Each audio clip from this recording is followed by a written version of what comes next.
any stories, when you're talking about the companies that you serve and have worked with through the years, any stories where, or examples of stories that you think it's be really strongly important for them to hear that story? Yeah, so I can think of, so I don't know where everybody's from. We've got Nick and Kay and Patrick and Kim. I don't know if we have more than that on here, but anyway, so I live in Allentown, Pennsylvania, which is, the northeast of the United States. Have worked with a company called Mrs. T's Pierogies. So if you've ever had a pierogi. I've eaten many of those pierogies. All right. So nice potato delicacy. Anyway, Tom Twardzik, who's the third generation owner,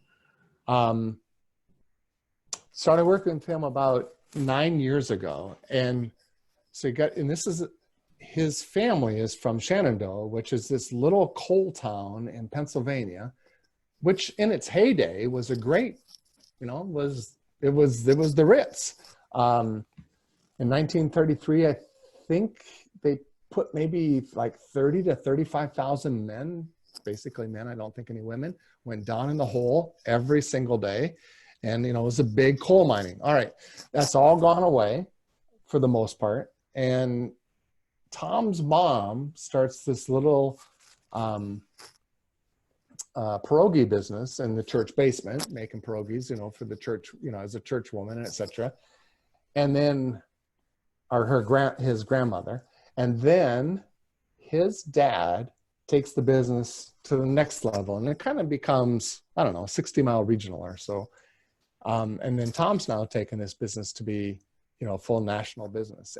And the stories they tell, and how they survived and how they made it through, the tough, just the tough situations, it invigorates them. It's their sort of ballast of, okay, we can take this on too. We'll figure this out.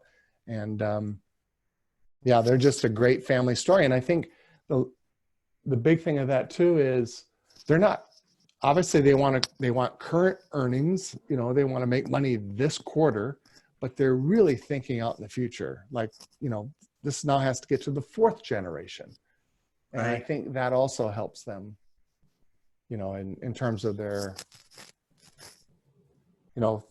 sort of, again, the perseverance and, what do we need to do next? Yeah, and I think we've talked about it before on the show, but the Simon Sinek video, I don't remember exactly what the title was that he just came out with, where he was talking with his team. And he said, we've been here before. This is not, unprecedented times. And for many people, the talk, this is unprecedented times. And yes, it's different, but it's not any different than, the housing market collapse, and the real estate collapse. That was different at that time. And the Great Depression was different at that time. And Pearl Harbor was different. And the World Trade Center was different.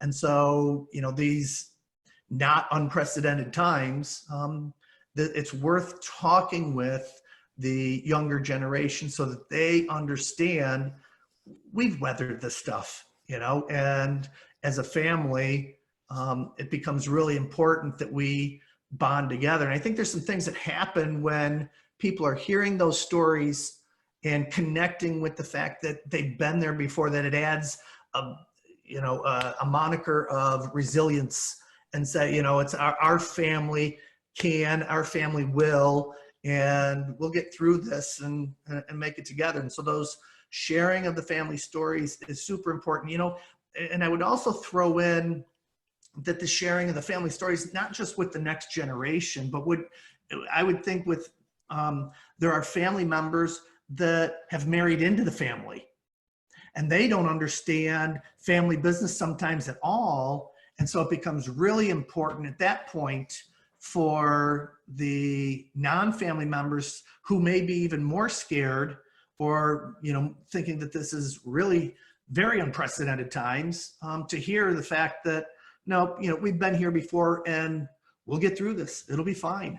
And maybe they might even have stories of their own that need to be shared. And I find that, just the sharing of story, the sharing of, and coming together really makes a big difference for people. Our brains think in stories. If there's something that's uncompleted, if we don't, we want that story to be completed. So this is a great time to be talking about those things.